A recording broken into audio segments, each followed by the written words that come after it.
Assalamualaikum warahmatullahi wabarakatuh. Selamat pagi teman-teman semua. Bagaimana kabarnya? Semoga selalu dalam lindungan Allah. Hari ini kita akan belajar modul perkembangan peserta didik dalam kegiatan belajar 4 karakteristik generasi Z dan Alpha dan implikasinya dalam pembelajaran. Simak baik-baik ulasan tentang kegiatan belajar ini.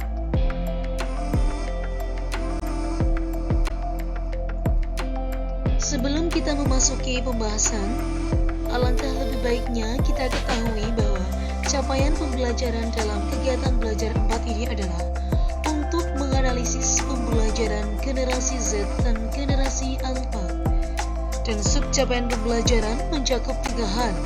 Yang pertama, menelaah definisi generasi Z dan generasi Alpha. Yang kedua, menguraikan karakteristik generasi Z dan generasi Alpha. Yang ketiga, menganalisis strategi pembelajaran untuk generasi Z dan generasi Alpha.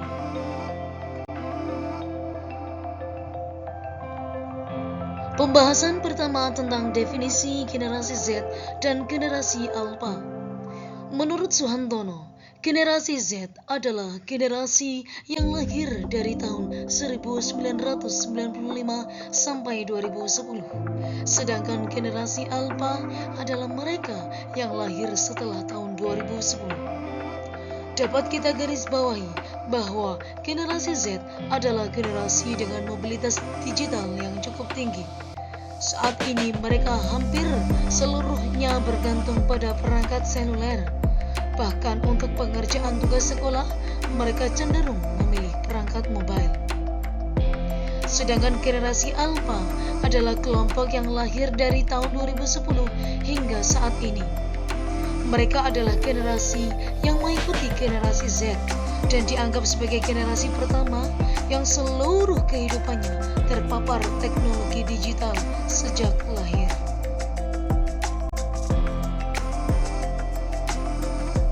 Munculnya generasi Z dan generasi Alpha menuntut adanya digitalisasi di seluruh lini, termasuk dalam hal pembelajaran di dalam kelas.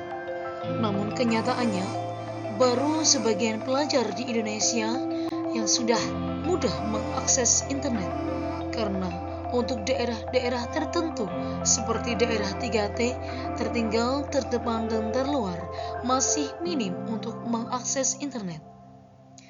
Selain kurangnya fasilitas internet, ternyata pembelajaran yang dilakukan oleh guru dan siswa di dalam kelas masih bersifat tradisional karena tidak memiliki perangkat digital seperti komputer. Contoh nyata akibat fatal dari keadaan ini adalah menurunnya hasil belajar daring di era pandemi COVID-19 karena minimnya internet dan komputer serta rendahnya literasi digital guru dan siswa, sehingga dalam hal ini perlu adanya pembelajaran bauran atau memadupadankan pembelajaran yang bersifat tradisional dan digital.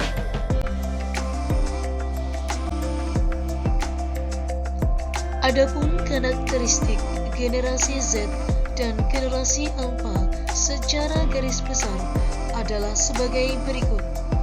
Yang pertama, mereka selalu terhubung dan mahir dengan internet dan gawai, baik dalam pembelajaran maupun dalam kehidupan sehari-hari.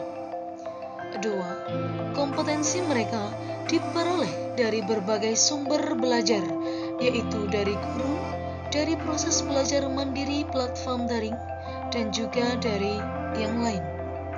Yang ketiga, cara pandang mereka yang natif digital adalah hidup dalam paradigma jauh tapi dekat dan dekat tapi jauh. Yang keempat, mereka terbiasa bertransaksi, berbelanja makanan, jasa, dan barang secara daring, bahkan untuk penyelesaian tugas sekolah. Dalam hal ini, anak belajar untuk mandiri dan bereksplorasi.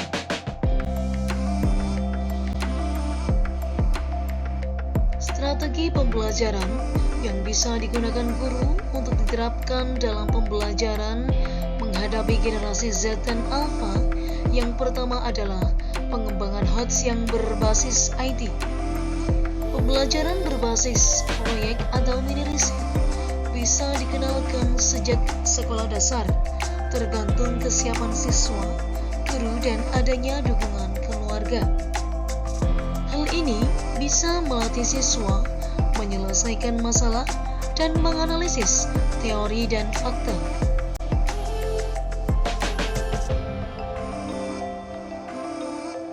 Strategi pembelajaran yang kedua adalah memberikan kebebasan berekspresi. Pembelajaran di sini tidak lagi bersifat otoriter dan hanya berpusat pada guru, tetapi pembelajaran adalah pembelajaran yang menciptakan cinta belajar, keingintahuan yang tinggi, dan bisa menciptakan pengalaman belajar yang eksploratif. Hal ini dilakukan supaya siswa tetap bisa menemukan pengetahuannya sendiri saat nanti tidak ada lagi guru dan orang tua yang mendampingi. Strategi yang ketiga adalah mengembangkan karakter. Melalui berbagai platform media sosial, guru bisa menanamkan sadar kesehatan, kejujuran, teamwork, problem solving, dan HOTS. Pendidikan karakter penting adanya di tengah maraknya individualistik dan budaya instan generasi Z dan generasi Alpha, supaya mereka tetap mahir berteknologi namun tetap berakhlak dan menggunakan kemampuannya untuk kebaikan semata.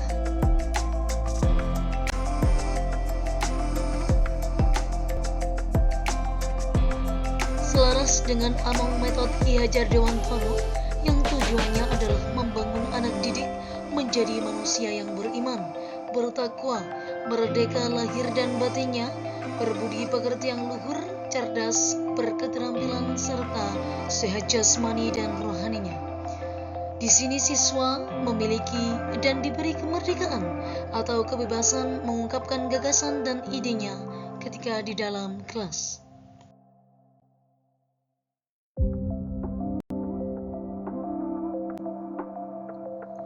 Strategi yang keempat adalah mengembangkan aneka minat dan bakat siswa.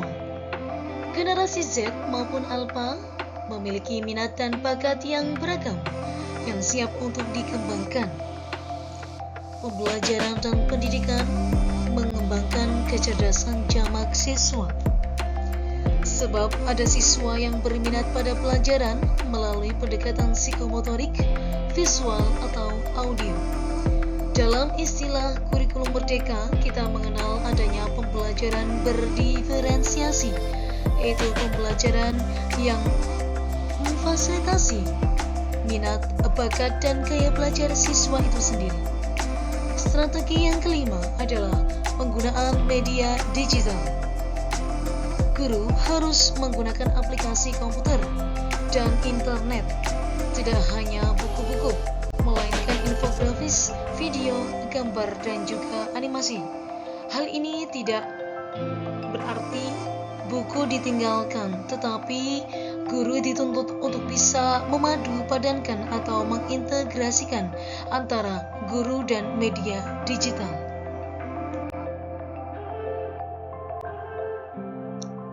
Sebenarnya metode itu penting dalam pembelajaran, tetapi yang lebih penting adalah jiwa seorang guru. Selain menguasai materi dan metode yang disesuaikan dengan generasi Z dan Alpha, seorang guru harus berdedikasi dalam mengajar, punya kesungguhan dan keikhlasan. Kiai Haji Hasan Abdullah menjelaskan bahwa at-tariqah ahammu minal maddah, wal mudarris ahammu minal tariqah, wa ruhul mudarris ahammu minal mudarris nafsihi. Beliau memberi contoh, meskipun ada 11 orang Maradona di lapangan, jika semuanya ayanan, maka tak ada seorang pun yang bisa memasukkan bola ke gawang. Bukan sekadar guru, namun jiwa seorang guru lebih penting daripada metode dan guru itu sendiri.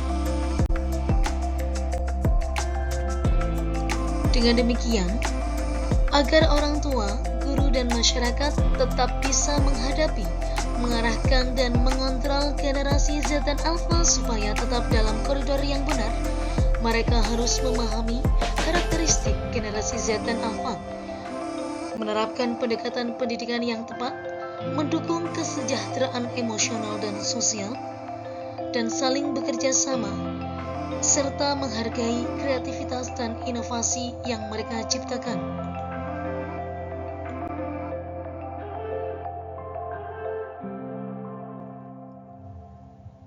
Demikianlah pembahasan kegiatan belajar 4 tentang karakteristik generasi Z dan generasi Alpha dan implikasinya dalam pembelajaran. Semoga apa yang disampaikan bermanfaat. Cukup sekian dan terima kasih. Wassalamualaikum warahmatullahi wabarakatuh.